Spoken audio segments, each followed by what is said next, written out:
Hey everyone, I am Neha. Welcome to our YouTube channel exam topper. Student, आज का हमारा topic है सामान्य ज्ञान यानी कि जनरल नॉलेज और बहुत इंपॉर्टेंट टॉपिक है आपके किसी भी एग्ज़ाम के लिए। सबसे ज़्यादा क्वेश्चन इसी टॉपिक से पूछे जाते हैं आपके एग्ज़ाम में। इम्पॉर्टेंट रहेंगे ये वाले क्वेश्चन। टॉप 30 क्वेश्चन मैं इस वीडियो में लेकर आई हूँ for NTPC, group D, SSC, GD, UPSI, UPSI और सभी एग्ज़ाम के लिए बहुत इंपॉर्टेंट क्वेश्चन है। वीडियो देखते रहिए लास्ट तक। वीडियो यदि अच्छी लगती है तो लाइक ज़रूर कीजिएगा और शेयर कीजिएगा और चैनल को सब्सक्राइब कीजिएगा। पीडीएफ के लिए टेलीग्राम चैनल ज्वाइन कर लीजिए जिसकी लिंक वीडियो को डिस्क्रिप्शन में आपको मिल जाएगी और सभी क्वेश्चन मैं आपको डिटेल और इम्पोर्टेंट फैक्ट के साथ कराऊंगी। वीडियो लास्ट तक ज़रूर देखिएगा। एक क्वेश्चन होगा जिसका आंसर आप सभी को करना है कमेंट बॉक्स में। तो फर्स्ट क्वेश्चन देखेंगे, भारतीय प्रायद्वीप में उष्णकटिबंधीय साल वन कहाँ पाए जाते हैं? तो right answer option number A हो जाएगा, पश्चिमी घाट में। याद रख लीजिएगा, ए ऑप्शन। नेक्स्ट क्वेश्चन है, भारत में सर्वाधिक जैव विविधता कहाँ पाई जाती है? तो करेक्ट आंसर हो जाएगा शांत घाटी में। ऑप्शन नंबर सी हो जाएगा राइट आंसर।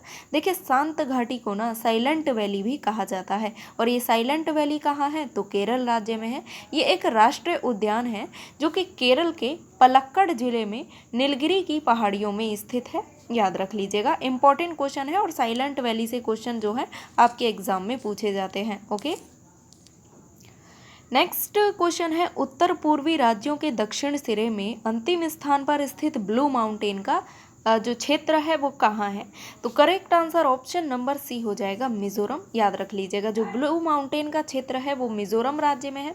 अच्छा, अब आप सोच रहे होंगे कि ब्लू माउंटेन है क्या? तो देखिए, ब्लू माउंटेन ना एक सिटी है मिजोरम की।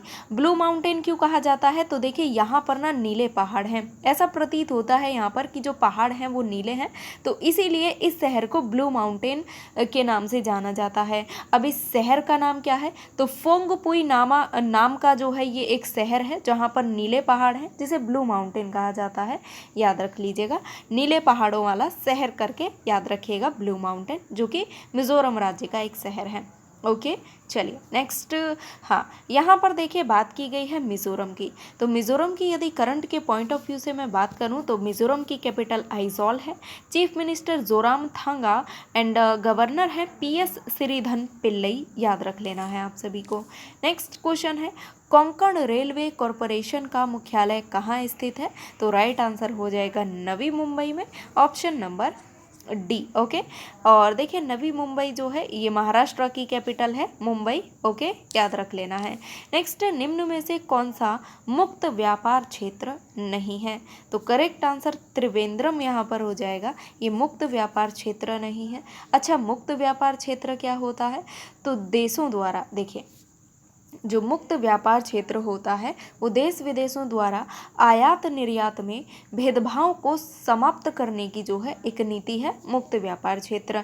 और इसका जो सबसे पहले अभिलेखाकरण जो किया गया है वो किया था एडम स्मिथ ने 1776 में, उनके द्वारा लिखी गई book the wealth of Nations में। याद रख लीजिएगा।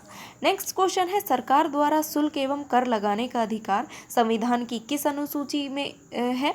तो बहुत इंपॉर्टेंट क्वेश्चन है भाई ये वाला, याद रख लीजिएगा। Right answer option number A हो जाएगा, 7वीं अनुसूची में। अब देखिए, जो 7वीं अनुसूची है ना, इसमें शुल्क सरकार के द्वारा शुल्क और कर लगाने का अधिकार है। अच्छा, इससे अलग और क्या चीज़ है? तो 7वीं अनुसूची में राज्यों और संघ के मध्य के अधिकारों को भी उल्लिखित जो है किया गया है। और इस सूची में ना 3 सूचियां हैं, यानी संघ सूची, राज्य सूची एंड समवर्ती सूची। ये 3 सूचियां जो है 7वीं अनुसूची में उल्लिखित है। याद रख लीजिएगा। नेक्स्ट क्वेश्चन है, संविधान के अनुसार एक राष्ट्रीय आपातकाल ऑपरेशन कितने समय तक रह सकता है? तो करेक्ट आंसर हो जाएगा अनिश्चित काल तक, यानी कि कितने भी समय तक, इसका कोई लिमिटेड टाइम नहीं है। तो आपको पता होना चाहिए कि राष्ट्रीय आपातकाल क्या होता है। तो राष्ट्रीय आपातकाल ना वो होता है जब पूरे देश की सुरक्षा को किसी अन्य देश के युद्ध अथवा बाह्य आक्रमण से खतरा हो, तो उस टाइम पे जो आपातकाल लगाया जाता है उसे राष्ट्रीय आपातकाल कहा जाता है। सबसे पहला राष्ट्रीय आपातकाल कब लगाया गया था? तो देखिए, उस समय इंदिरा गांधी की सरकार थी भारत में, यानी कि 25 जून 1975 को भारत में पहला राष्ट्रीय आपातकाल लगाया गया था, जो कि टोटल 21 महीने का था। याद रखिएगा 21 महीनों तक चला था ये राष्ट्रीय आपातकाल। डेट याद रखिएगा 25 जून 1975, जो कि इंदिरा गांधी की सरकार में लगाया गया था। ओके, नेक्स्ट है, ब्रिटिश सरकार की सरकारी रिपोर्ट का प्रकाशन किस नाम से किया जाता है? तो right answer option number B हो जाएगा, ब्लू बुक के नाम से किया जाता है। इंपॉर्टेंट है, पूछा जाता है। The next question is software application के संदर्भ में CRM का क्या अर्थ है? आपको सीधा सीधा यहाँ पर CRM की फुल फॉर्म बतानी है। तो CRM की जो फुल फॉर्म होती है वो होती है कस्टमर रिलेशनशिप मैनेजमेंट, यानी कि ऑप्शन नंबर भी याद रख लीजिएगा। कस्टमर रिलेशनशिप मैनेजमेंट जो है ये CRM की फुल फॉर्म होती है। करेक्ट। अगला क्वेश्चन है, निम्न में से कौन सा क्षेत्र सिंधु घाटी सभ्यता में नहीं आता है? तो देखिए जो बिहार राज्य है ना, फिलहाल तो ये राज्य है और ये जो है सिंधु घाटी सभ्यता में के क्षेत्रों में नहीं आता है। अब सिंधु घाटी सभ्यता क्या है? तो सबसे पहले ये जान लीजिए, जो सबसे कॉमन क्वेश्चन इस टॉपिक से पूछा जाता है वो है कि सिंधु घाटी सभ्यता की खोज कब की गई थी, खोज किसने करी थी? तो राय बहादुर दयाराम साहनी के द्वारा सिंधु घाटी सभ्यता की खोज की गई थी। और जो सिंधु घाटी सभ्यता है ये विश्व की प्राचीन नदी घाटी सभ्यताओं में से एक है। इसको हड़प्पा सभ्यता और सिंधु सरस्वती सभ्यता के नाम से भी जाना जाता है। इसका विकास कहाँ हुआ था? तो आपको पता होना चाहिए, सिंधु और घग्गर नदी के किनारे जो है इसका विकास हुआ था सिंधु घाटी सभ्यता का। सिंधु घाटी सभ्यता के प्रमुख केंद्र भी पूछे जाते हैं, जिनमें से जो महत्वपूर्ण है वो है मोहनजोदड़ो, कालीबंगा, लोथल, धौलावीरा, राखीगढ़ी, हड़प्पा आदि। याद रख लीजिएगा और इम्पॉर्टेंट क्वेश्चन है बहुत ज़्यादा। यदि वीडियो आप लोगों को अच्छी लग रही है तो प्लीज़ लाइक ज़रूर कीजिएगा, क्योंकि देखिए सभी क्वेश्चन डिटेल और इम्पॉर्टेंट फैक्ट के साथ मैं आपको करा रही हूँ। नेक्स्ट क्वेश्चन है, किस मुगल शासक का शासनकाल स्थापत्य कला का स्वर्णकाल कहा जाता है? तो ये तो बहुत ही कॉमन सा क्वेश्चन है, आप सभी जानते होंगे, शाहजहाँ। ऑप्शन नंबर बी, और इम्पॉर्टेंट क्वेश्चन भी है। अब शाहजहाँ कौन था पता होना चाहिए आपको। तो शाहजहाँ जो था ये 5वां मुगल बादशाह था। ओके, जहांगीर का बेटा था, और जहांगीर किसका था? तो अकबर का था। याद रख लीजिएगा। तो 5वां मुगल बादशाह था जो शाहजहाँ था। और ये देखिए इसका जो शासनकाल था, तो इसके शासनकाल को स्वर्ण काल के अलावा जो है भारतीय सभ्यता का सबसे समृद्ध काल भी कहा जाता है।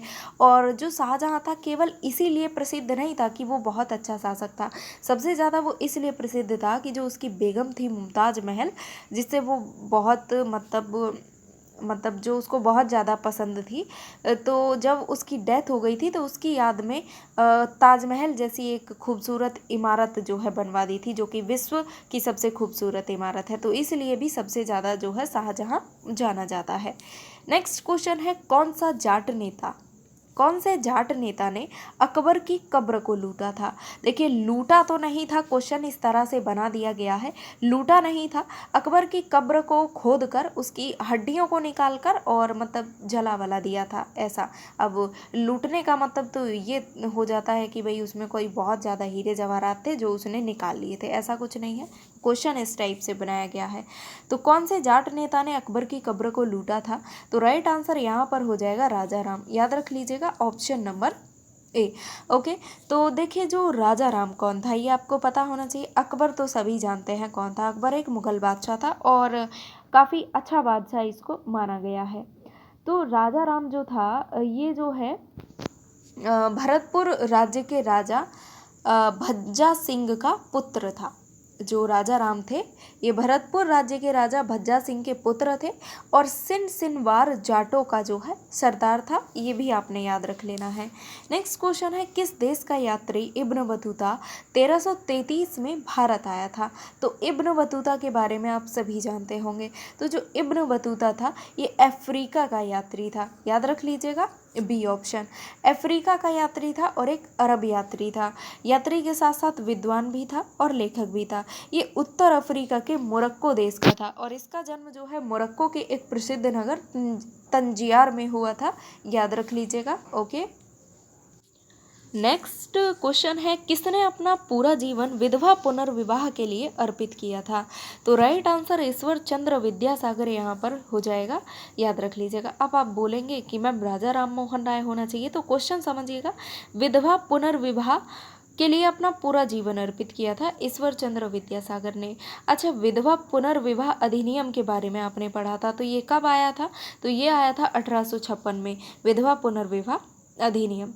अब मैं यदि बात करूं ईश्वर चंद्र विद्यासागर की, तो 19वीं शताब्दी में जो ईश्वर चंद्र विद्यासागर है ये बंगाल के प्रसिद्ध दार्शनिक, याद रखिएगा ये बहुत सारे यानी एक तरह से मान लीजिए ऑलराउंडर थे, प्रसिद्ध दार्शनिक थे, शिक्षाविद, समाज सुधारक, लेखक, अनुवादक, मुद्रक, प्रशासक, उद्यमी और एक परोपकारी व्यक्ति थे, याद रख लीजिएगा option number D.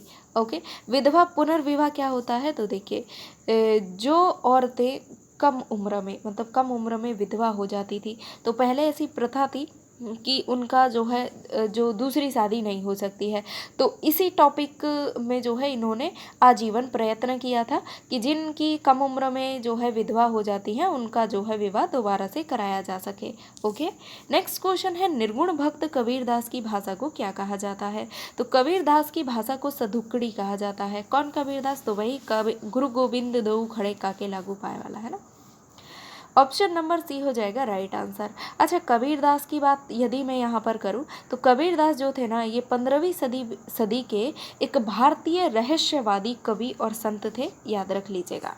Next question है, प्रथम भूमिगत रेलवे मेट्रो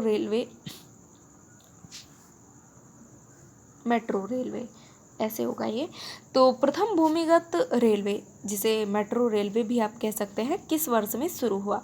तो राइट आंसर 1984 यहाँ पे हो जाएगा ऑप्शन नंबर बी। और ये कहाँ शुरू हुआ था? तो कोलकाता में हुआ था।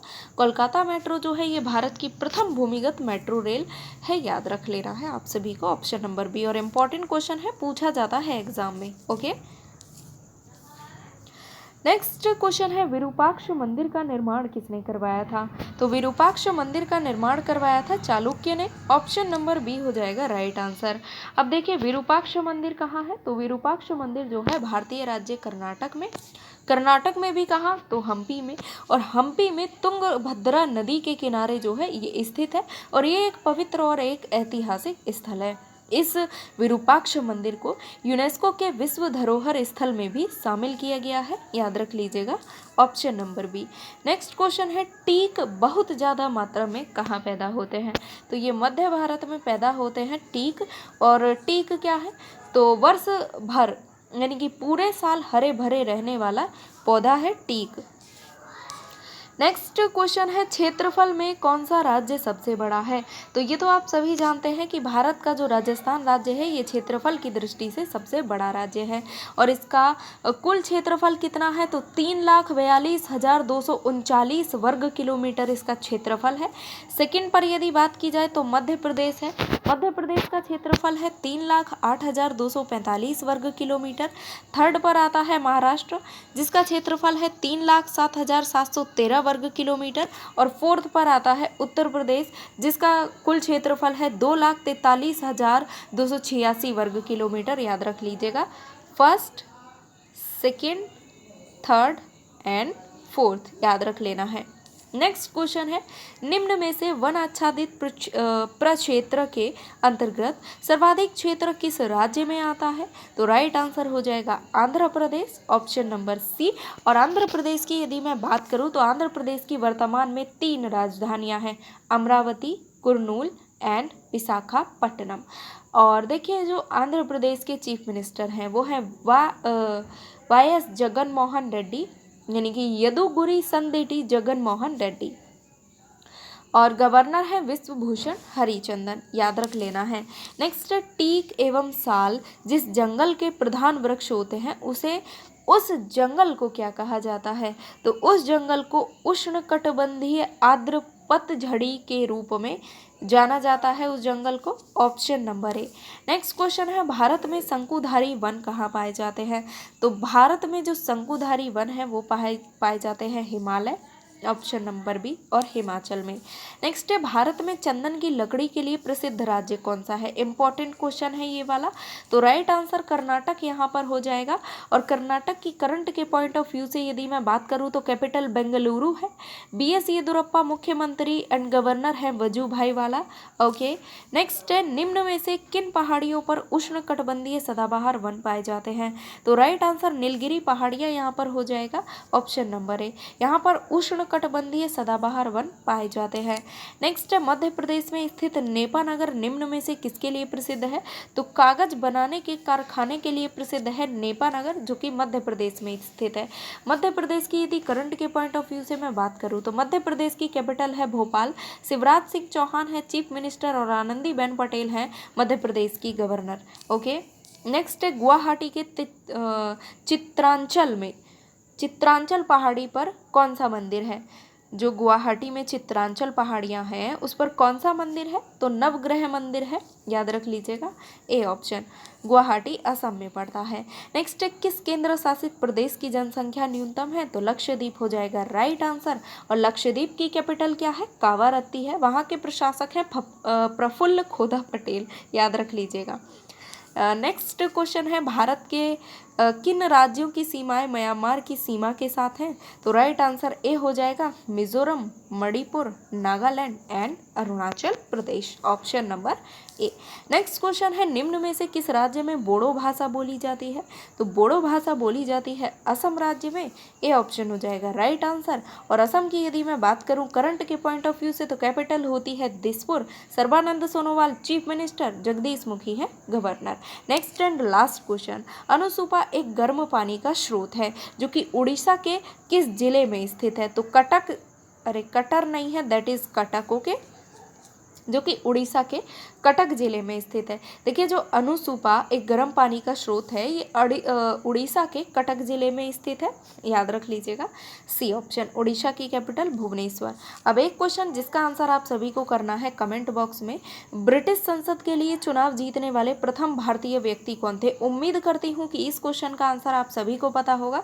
सो आंसर कीजिएगा कमेंट बॉक्स में, और कितने क्वेश्चन आप करेक्ट कर पाए हैं ये भी बताइएगा। और वीडियो यदि अच्छी लगी है तो ज़्यादा से ज़्यादा लाइक, ज़्यादा से ज़्यादा शेयर, और जो लोग भी न्यू हैं वो सब्सक्राइब जरूर कीजिएगा और बेल आइकन को जरूर प्रेस कीजिए ताकि सभी वीडियोस का नोटिफिकेशन आपको मिल जाए। PDF के लिए टेलीग्राम चैनल ज्वाइन कर लीजिए, जिसकी लिंक वीडियो को डिस्क्रिप्शन में आपको मिल जाएगी। और मैं आपको मिलती हूँ नेक्स्ट क्लास में, तब तक के लिए take care, bye bye, thank you.